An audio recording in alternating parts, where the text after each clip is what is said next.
In this video, we are taking our first look at these, the New Balance Fuelcell Rebel number 3. What is up, Rebels, and welcome to 40 Runs. Now, are you a Rebel?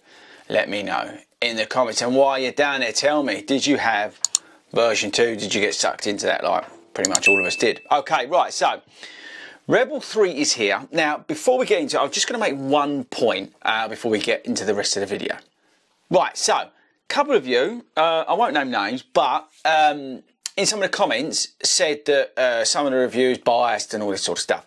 Now, just to be absolutely crystal clear, I am not a journalist or some form of like tester, right, okay? So, we get sent some of the shoes from some of the brands. I buy shoes my own, we get loan stuff and all that kind of stuff. I don't get paid. You could say that the stuff's gifted, which I totally understand, but I don't get paid like a journalist to write reviews or do video reviews. Now, the reason why that's important, because what you tend to find, and this is not an overall opinion, but you tend to find a lot of those journalists, bless them, they tend to write positive stuff because they want to get sent more stuff to review. Because if you say something's really, really bad, then the chances are you're not going to get sent that stuff. So that's why a lot of the journalist stuff is, because it's paid, and fair enough, they've got to make a living, right? But they're getting paid to write nice stuff, okay? So just put that out there. When I work with a brand, I make it absolute, or any person who says something, I make it absolutely clear before we go into the video and the content that I'm going to say anything I want, good or bad. And hopefully by now you know, because some of the stuff I've been saying about Brooks and Nike and all that sort of stuff, I don't hold back. So I just want to make that absolutely clear that I'm not getting paid, apart from like the ad revenue we get from this YouTube channel, which is not much, and we get gifted the stuff. Apart from that, yeah, it's not that we're actually getting physically paid to make these reviews. I just want to make that absolutely clear on this video, because it came up the other day a couple of times. I just want to be crystal clear and transparent with you guys. Okay, right, so with that boring thing out of the way, and sorry for everybody who listened to that at the start, but it was really important to me that I made it clear. I wanted to talk about the Rebel 3, because the Rebel 2 was an awesome shoe, although it had limited use. Okay, so this is the first impressions of the V3, and we'll get into stats and features quickly up front. So I've done 4 runs in it this week, and most of them have been wet, which is kind of interesting. But yeah, anyway, the good thing is by running in the wet, the outsole's been awesome in the rain. I will say that straight off the bat. But I wanted to compare it against the V2, because what they've done is, it's not going to come out, but go that way. They've widened it up to make it a bit more stable, to give you a bit of a, more of a frame. What's the best way to describe it? That's a bad way for you.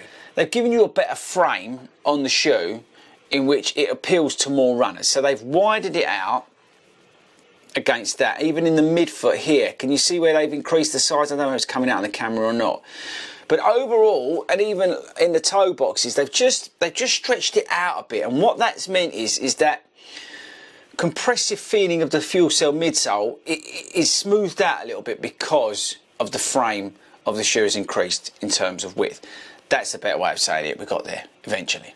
So I think that's one of the main changes to it. The Fuelcell material, the supercritical foam, is still exactly the same as what's in V2.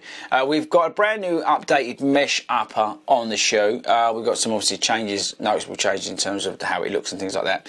Still traditional in the heel. It's a little bit less pointy kind of thing there. See what I mean? Where it goes up at the back, it's a little bit more traditional. At the back of the shoe, the lacing is, yeah, it's about the same. The tongue's about the same. Weight, now I'm going to give you the weight in the US 9, the sort of specs, because this has been wet for the last 2 days. It actually didn't dry out on my 4th run, so I'm going to give you the US, which is 209. I'm doing grams because, again, something else you guys have been moaning at. I wrote it down. Yeah, 209 grams. That's about 7 point something ounces. It's got a 6mm drop. The shoe doesn't fit true to size. For me, I am a UK 10. Okay, in this New Balance shoe. It appears to me that this year, all the New Balance shoes I have, I've had to go up to a UK 10 versus my UK 9.5, which I usually am in every other shoe that I run in. So this is a UK 10, just to let you know. And what I found by doing that, I've got a little bit more width in the shoe and in the toe box, and you know, a little bit, maybe a fraction too much in the length, but I've given that up because I want the width in this shoe, because this shoe, which is a UK 9.5, was tight across the midfoot. Okay, outsoles, this was alright. This definitely feels better compared to this. I would say this is markedly improved on the midsole.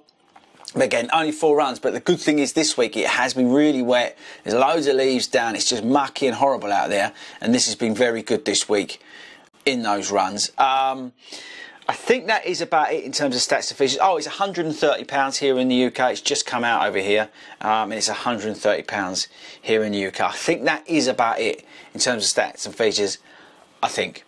Right, so this up-tempo daily trainer is along the same lines as V2. They haven't gone too much off the path, off the track with this. I think they've sorted out some of the flare on the shoe, and they've made it wider, and they've made it more appealing to more runners by increasing the width of the shoe, but by sticking to the heritage of the V2. The upper's great, it's breathable, and that works well, but the shoe feels great as a tempo shoe. So like on Wednesday, we ended up doing, instead of what we was going to do at club, we ended up doing like a series of effectively fartlek session basically. And the shoe responded well. So from going from like easy pace, like 5 out of 10 to a 9 out of 10, the shoe picked up real nice. On the toes, getting after it, fuel cell, bang, it felt great. But I do feel like the shoe, it's a little bit limited actually. Now the reason I say that is because these non-plated up-tempo shoes are all very well, but I still think that I'd probably be better off in my Speed 3s, Endorphin Speed 3s, or a non-plated. I think the Nova Blast from ASICS, the Nova Blast 3, despite it having probably one of the worst outsoles that you could imagine, offers a little bit more because of the Flight Foam Blast Plus.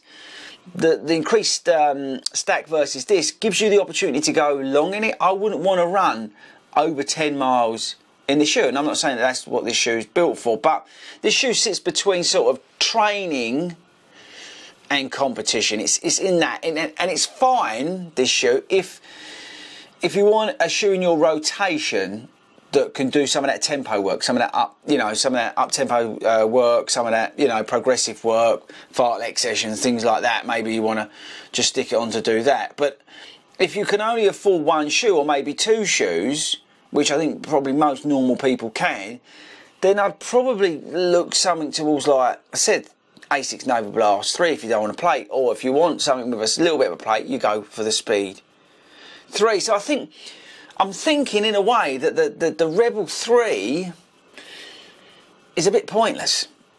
Now that's going to be controversial because there's nothing wrong here. Yeah, this is still very true for this. This is along the lines Hoka Mach 5. Yeah, well, I didn't try the Mach 5 because it's basically the same as the Mach 4. But it's along those sort of lines. But I'm not sure whether this really has a place in my rotation.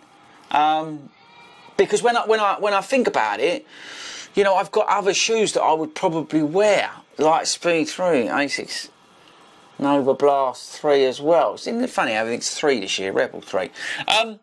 So yeah, I'm kind of a bit stuck on it. I'm kind of a bit, I'm not so sure. There's nothing wrong with it. It picks up nice. It licks along real good. It feels great on those runs. And yeah, I wouldn't, go mental on it and do a 20-mile run in it. But, it's okay. But for those quicker stuff, it's great. And they've kept it in line with this. And they've improved it, I would say, by widening it up and improving the upper. But I don't know. When this came out, because it had the fuel cell, we all got excited about it. But I'm just not 100% convinced yet. But it is early days, people. This is only a first impressions. Let's get it properly into the rotation, right? Let's see how we go, yeah? And then go from there. But, I probably prefer to stick with Prime X strung on, you know what I mean? That's the problem I've got. Maybe it's because I'm so lucky and I've got so many shoes. So my advice to you is don't jump in straight away, yeah? I would really think about it, how it would work in your rotation. If Rebel 2 is in your rotation and it's working well, then yes, get Rebel 3. If you want, maybe you're just, you know, a park runner and you want a quick shoe for park run, then yes, this is a good shoe for that. But maybe you're looking to do the London Marathon in April, then I wouldn't necessarily suggest this shoe.